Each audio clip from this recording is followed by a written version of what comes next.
Ron Sexsmith is a much acclaimed, multi-award-winning Canadian singer-songwriter, and he's had a prolific writing and recording history, and he released his 17th album in February 2023, titled The Vivian Line. My name is John Hebden. I'm a volunteer presenter with BCB Radio in Bradford in the UK. And I caught up with Ron on Zoom in late March 23 to discuss his latest album, his touring, and his relationships with some of the legends of rock and roll. We began our chat with a discussion of his up-and-coming tour. Was he going to play with a band this time as he toured the UK? It's just me and my wife, who's my tour manager. And yeah, it's just the reality of touring right now. It's so expensive to do it with a band. And I've been enjoying the solo shows. A lot of the venues have piano, so I can play a bit of piano, play a bit of guitar. And there's a freedom of playing solo shows as well. You know, I can a little more flexible if someone wants a last minute request or something like that. So yeah, but I do miss playing with my band for sure. And how did Ron choose songs for live performance given the huge numbers he now had to choose from his back catalogue? It's tricky, you know, because there's a lot of second guessing involved. You know, there are certain songs that I think people expect me to play, and I try to do those. But obviously, I have a new album, so I want to do a bunch from that. So I think I'm doing like 6 or 7 from the new album, and then other than that, I try to at least do one from each record because you never know who's coming to the show. You know, they may have a favorite album or something. So, but I try to do this in a way where I don't want to play longer than 90 minutes. In some shows I do 2 sets with intermission, and my songs are quite short, so I'm able to squeeze a whole bunch in. But so yeah, it's just a lot of second guessing involved. But I've just come back from touring the East Coast of America, and I was pretty happy with the set I was playing. So I'm probably going to do a similar kind of set, and but obviously, there'll be adjustments on a nightly basis. I asked Ron if he enjoyed touring. What I do enjoy is performing. Mm-hmm. I don't enjoy traveling. I'm a nervous flyer. And I'm older now, so it's not as carefree as it used to be. All the security you got to go through and everything, and then, and I'm lugging my bags and guitars because we don't have crew, So it's not like, touring is tiring for even the Rolling Stones, and they have crew and everything, But for me, it's tiring just because there's so much that has to happen in order for me to play a show. I have to get to all these places, check into the hotel, get over to sound check, and then you're in this holding pattern where you're waiting for the people to arrive, and then usually I'm freaking out then because I get nervous before a show. So there's a lot of emotional stuff that happens, but the actual show when I'm playing, it's the best in the world. I just love walking out on stage and doing that thing, especially if it goes well. Sometimes it doesn't go well, but for the most part, even if I'm having a bad night, people don't notice, or people, you want to get to that place where you're consistent enough that you can be professional. And so I guess to answer your question, I love performing. I don't really love traveling. Ron told me that he prefers to write alone on tracks for his own albums. He explained why. I have co-written with people, but not for my own albums, because it's an old-fashioned thing, really. I used to love buying an album and then turning it over, and it would say, all songs written by Bob Dylan, or all songs written by Joni Mitchell or something. And that, I don't know, I just felt it was this feeling of knowing that all the thoughts were there, as all the music was there. And at the same time, I love songwriting teams. Like I love Elton John and Bernie Taupin and Bacharach and David. In those situations, you got one guy writing the lyrics and one guy writing the music. So it's kind of like one person in a way, because they're both doing a different task. And I found over the years, just from co-writing, that I can do both. Because sometimes people will say, hey, I have this music, can you write a lyric for it? Or vice versa. I wrote a song with Leslie Feist called Brandy Alexander, where she wrote the lyric and I wrote the music. And then on another, with Glenn Tilbrook, we wrote a song called You See Me, where I wrote the lyric and he wrote the music, you know. So I'm able to do both. But I've also had some really bad songwriting, co-writing experiences that turn me off it. Sometimes where you feel like you're doing all the work and then they still want 50-50 or whatever. Or sometimes it's awkward because you're in a room with somebody you don't know and you're afraid to say anything stupid or suggest something that might not be cool or something. So I find it whenever I have to co-write these days, I prefer if I could do it long distance. You know, someone sends me a piece of music and they just want me to, you know, write. Like there was an artist from Cuba who wanted me to write English lyrics for one of his songs, and he sent me this beautiful song in Spanish, and I just remember walking around listening to it and coming up with English lyrics that sounded as good as the Spanish lyrics sounded, and you know, and it was a real challenge, mental challenge, and it was, and you know, so those things I don't mind doing, but when it comes to my own records, I want people to see all songs written by Ron Sexsmith, so they know that I haven't copped out, you know, I haven't gotten lazy or something. I noted that Ron's songs rarely went over 3 minutes. Was this a deliberate policy? No, I think it's just in my DNA because when I grew up, the radio that I loved and all the songs I heard on the radio were all, you know, 250, 350 length. So, I mean, it's not that I don't love long songs. I mean, I used to love a lot of prog rock and all that stuff. I just don't know how to do that. And, but I do try to be concise. I don't want to, you know, I think it's good to edit yourself and not waste people's time. You know, I want to get to the point. I want to say what I want to say. I want to get to the bridge as fast as I can, and you know, and all that sort of stuff. So yeah, but mostly it's just my upbringing, the music I heard, and maybe back then they had some kind of rule: radio won't play it if it's over this length or something. I don't know, but I never think about that. But it's just you just get a sense when the song is finished, and you just feel like, oh yeah, that sounds complete. That sounds like I put some thought into it, and yeah. But I think I've made albums where some songs are longer, are for, you know, over 4 minutes and this and that, and that's fine too. Ron told me where the songs for his new album, The Vivian Line, had come from. Yeah, it was early 2021, and you know, because we kept going in and out of lockdowns, and even to make this record, 2021, we went to Nashville in October. We weren't even allowed to travel to America until that particular time. And we went over and came home. And then as soon as we got back, we went into another lockdown. So it was, yeah, I really didn't know if I'd ever get to, you know, get on an airplane again or anything. But so these songs came, most of them in the beginning of that year. And,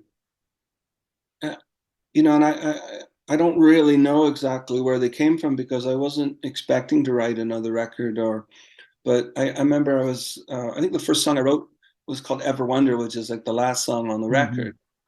And I find just from experience that sometimes all it takes is one song, and then all these other, it sort of it ignites something, you know, where all of a sudden these other little thoughts you've had and melodies, fragments start to come into focus. And then I found myself in the middle of about six brand new songs. And then, you know, some other songs came a bit later on. And then there was a song like Diamond Wave, for example, which I wrote actually in 1988, but I'd forgotten about it. It's very, you know, it's a very old song. But I didn't know if it was any good or anything. And I just, when it came time to demo the songs for the producer, I just stuck it on there and just to see if he liked it. So I mean, it was just sort of an unexpected record. I still can't believe how well it all came together, you know. So. I asked Ron about the opening track on the Vivian Line called A Place Called Love, about its optimism and its almost religious themes. Yeah, I mean, that was actually the last song I wrote for the album, just before heading down to Nashville. But because the pandemic had been so hard on everyone, you know, and during the pandemic, I kept seeing these horrible stories on the news in America, for example, like the George Floyd killing by a guy that's supposed to protect people is murdering this man in the street in his own community. I just found it so sad and so disturbing. And I kept imagining that his whole life he probably had to put up with this kind of stuff, right? How hard it must have been, and how hard it is for everyone too, for other reasons and others. It's all relative. But I just kept imagining, because the last thing he did before he died, he was calling out for his mother. Mm-hmm. And I was thinking that maybe there's a place after all this struggle that is peaceful, that where there's no more pain, whether it's heaven or what, I don't know. And so at first when I wrote it, I wasn't sure if I could sing it or if it was too simplistic or something, but I just, again, I put it on, I included it with the demos, and Brad Jones, the producer, really felt that it would be a nice way to start the record because everyone's had such a hard time. And just the feeling that, I even took that from the gospel song, nobody knows the troubles I've seen, so in the song I said, where everybody knows the troubles you've seen, and I think there's a feeling of that when you're around people, or especially even when I toured last year, this feeling that people are so happy to be together again, and they've been through a lot, and they want to tell you that, they really appreciate things more. It was kind of a huge wake-up call. So A Place Called Love, I think it's something that people can relate to in an emotional way, whether they're spiritual or religious or not, so. I asked Ron about what was in effect the title track of his new album, What I Had in Mind. It covered his difficult school days and his desire to avoid the rat race. Well, I think it's just kind of again about my school days, my childhood, which, I mean, I didn't do well in school, and I think they didn't know what to do with me at one point. I was my head was in the clouds. It's a kind of a cliche thing, but I remember I was in grade 4 at the time, and they were observing me. I think I was borderline on the spectrum and all that kind of stuff, and they put me back into a slower grade, I guess you could say. But while they were doing that, they put me up into a grade 5 creative writing class because they wanted to see if that helped or what was going on in my head.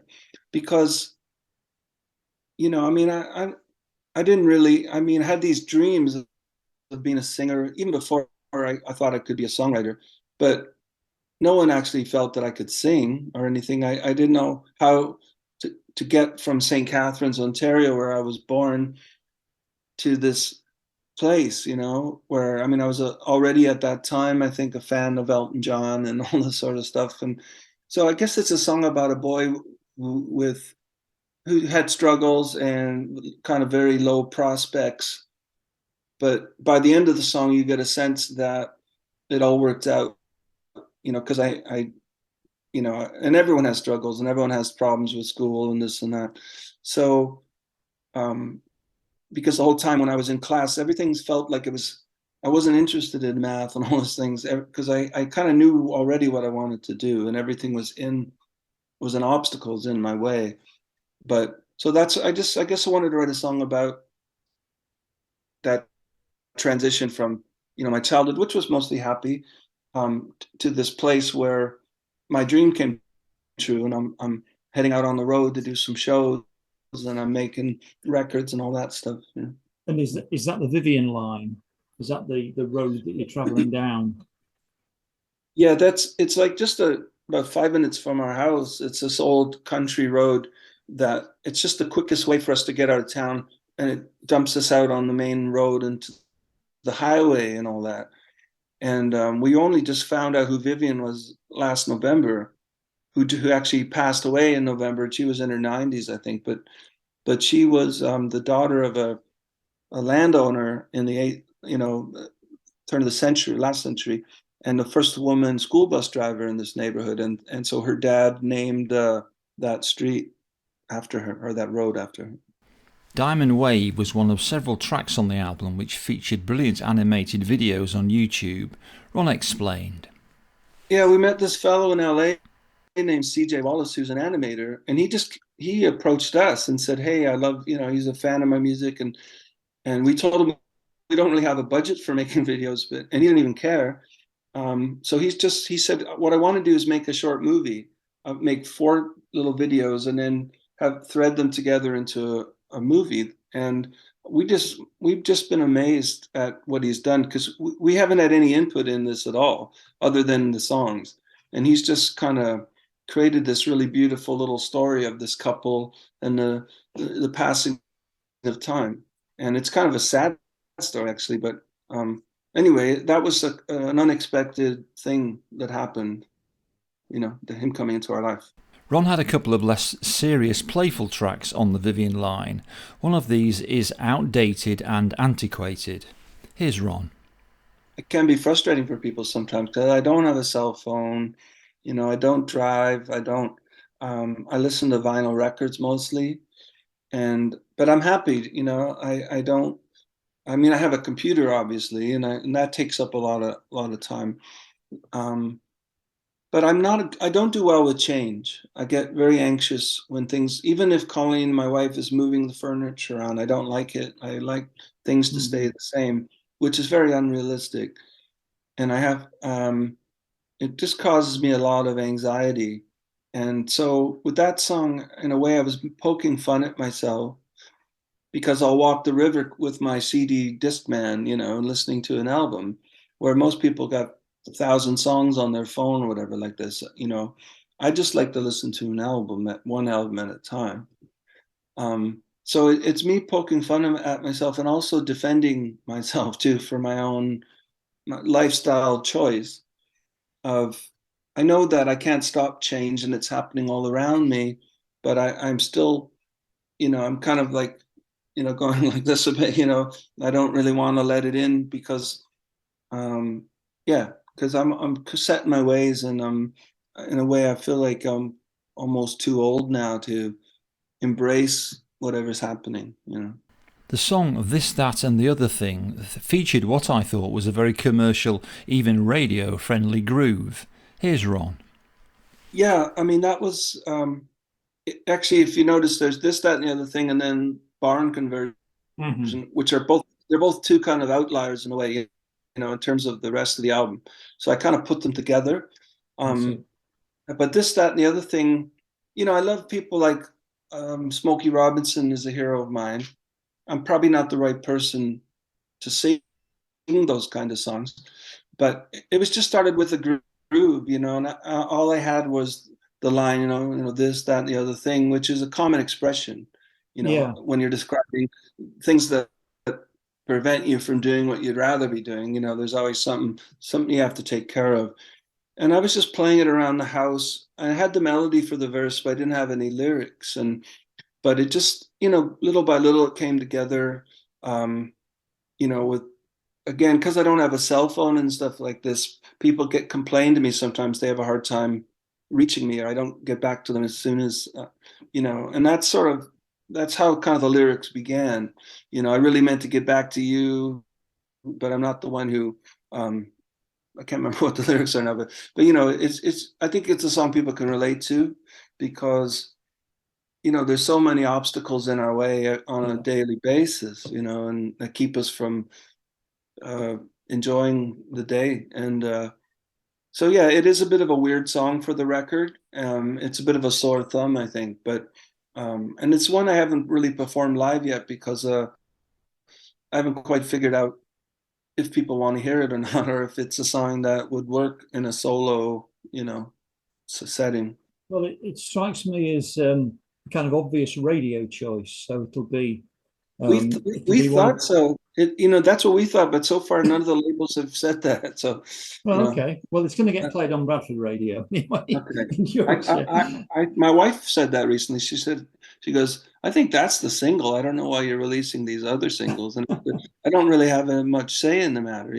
The only single I picked was what I had in mind because I thought that sounded like an obvious single. But this, that, and the other thing, I'd be happy if the radio played that. Yeah. And having talked to Ron about his new album, I asked him about his early days in music. Who had originally inspired him? Well, I guess I'm thinking about growing up hearing the radio, like in the late 60s when I first started noticing the radio. You would hear a lot of Bacharach songs, which are all quite very concise. He was such a pro, he would write these amazing intros to the songs, and then later on you would hear that melody in the bridge of the song, like just things like that years later I would sort of try to put to use in my own stuff. But I mean, stuff like Gilbert O'Sullivan I'd hear on the radio, or Bill Withers, all the Motown stuff, the songs were pretty concise, and pretty much everything I heard, really. I think there was a weird period in the early 70s, where you would hear a longer song on the radio, like by Blood, Sweat, and Tears or something, or, even Hey Jude, I think was 7 minutes long or something like that. But most of the pop nuggets that you would hear on the radio were quite, to the point, and the Beatles songs, etc. They were all quite short, I think. Given his year of birth, I asked Ron if he'd ever been a punk. No, but I mean, I had a band when all that was going on in high school, and we used to try to do some Ramones songs. Okay. We used to do I Want to Be Well and Danny Says and things like that. And obviously, I loved Elvis Costello, which had he had a punk. He was coming from a sort of punk place, even though he was more of old school songwriter. And whenever I heard punk music or new wave music, I would definitely I would hear traces of the music that I liked by the Kinks and the Who and stuff like that. So I could sort of relate to it. I couldn't, maybe coming from Canada, I couldn't relate to the the British sense of humor sometimes, or the anger of some of the punk music. I didn't have that in me, and so, and I remember there was this distinct period where, I went to see the Who play, and Joe Jackson opened up for him, and people started throwing oranges and bottles at him, and he was playing songs from Night and Day, which was almost like a jazz album. And I remember these people going, I hate punk music, and, sitting around me. And I thought, these people are idiots, like obviously the Who have asked Joe Jackson to play, and so, but there was that period where it was, again, punkers against rockers. It's almost like mods and rockers, and I just thought it was so silly. But I remember even going to a local record store where I'd gone many times before, and they had a sign out front said, support your local bands. And I said, well, we have local bands. I had no idea we had local bands. So I went in, and I still had long hair and everything like this. But the woman behind the counter had changed her style, where she had like very new wave punky look and hair and everything. And I said, hey, I'm just coming in about the sign. How can I support my local bands? And I remember her saying to me, you guys have had your chance. It's, this sort of thing. And I was only like 17 years old or whatever. Right. But she was almost sort of drawing this line between people who like Zeppelin and whatever, and people who and again, I didn't understand that at all.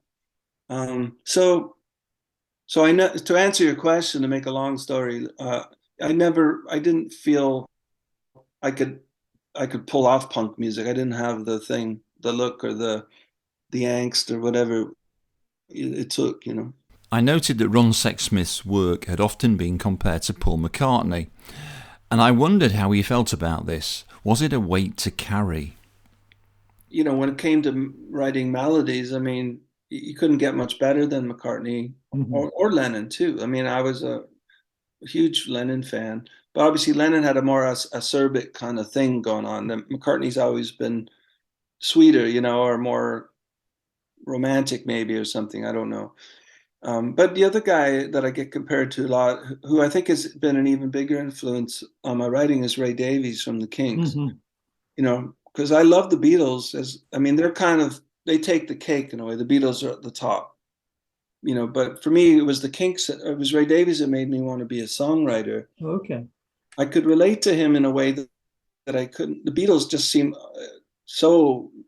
It was so high up there, and so good looking and so cool. And I've never felt I could do that or I could be that, Whereas Ray Davies came out and he had sort of a space in his teeth. He was a bit of a flat singer, and he had a bit of a warble. And I could relate to him. And he was kind of like Lennon and McCartney in one, in a way, because he also had that acerbic wit, but he was just as melodic as Paul. I think but all those people from that era who were strong melodically, I gravitated towards. I loved Gilbert O'Sullivan. I loved Harry Nilsson. Harry Nilsson is another big hero. Burt Bacharach.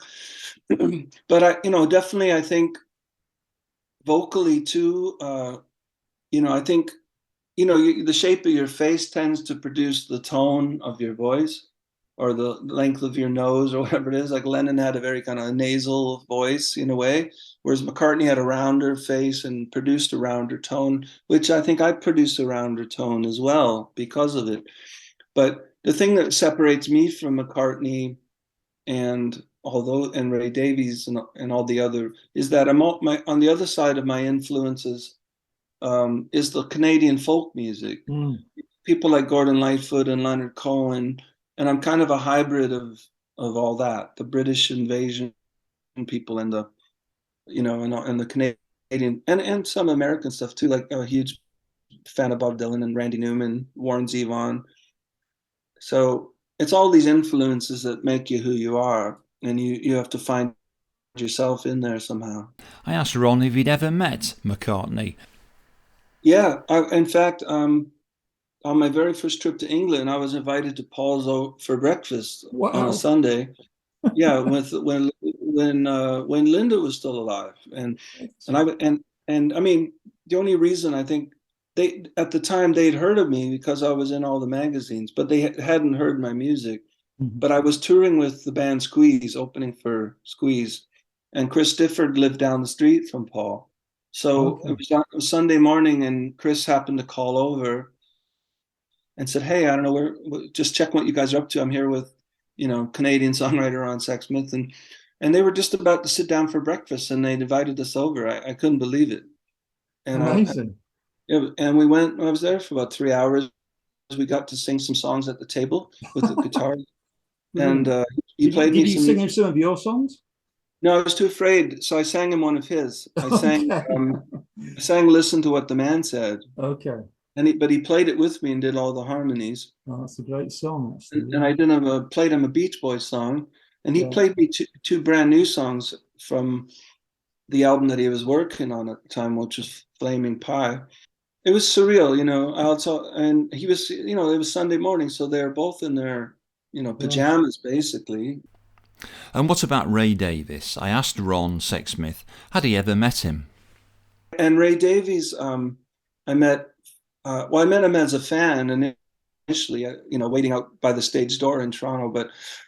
But then when I started making records, I heard he'd said some nice things, and I met him in 2011. He was the curator for the Meltdown Festival, and I was chosen to be a part of that at Royal Festival Hall. And so he ended up coming out and singing a song "Misfits" with us from the Kinks album Misfits. And about a week later, I dropped by Conch Studios, in Muswell Hill or wherever it is. And we actually tried to record a version of Misfits, just me and him. And that was surreal too, because he's like a god to me. And he's a very different character than Paul McCartney. He's a little harder to get to know. I found him a little more intimidating in a way. And we went actually, and then about a year after that, when he was in Toronto, he called and I went to his concert and I sang Misfits with him there. So I've had this nice little Ray Davies moment. I certainly never expected that to ever happen. So, my name is John Hebden, and this has been a conversation with acclaimed Canadian singer-songwriter Ron Sexsmith, recorded in late March 2023. Finally, I asked what plans Ron had for the rest of 2023. I got so many shows because we have these American shows, and then Ireland, UK. We're playing Paris, Amsterdam, and Spain. By the time I get home, I'm sure I'll be ready to collapse because it's most shows I've played in a long time. So I'm actually kind of hoping that there won't be anything at all this summer. Okay. And then maybe in the fall there'll be some more. Like I haven't done a single Canadian show yet this year, so maybe there'll be some shows. Also, there's been talk about some shows perhaps in Germany in the fall. So we'll have to see if that happens. But I've just got to get through these dates, and then we'll see if what offers come in or if there's any interest, So my name is John Hebden. I'm a volunteer presenter at BCB Radio in Bradford. Thanks very much to Ron Sexsmith for giving his time in March to talk to me, and thank you very much to you for listening.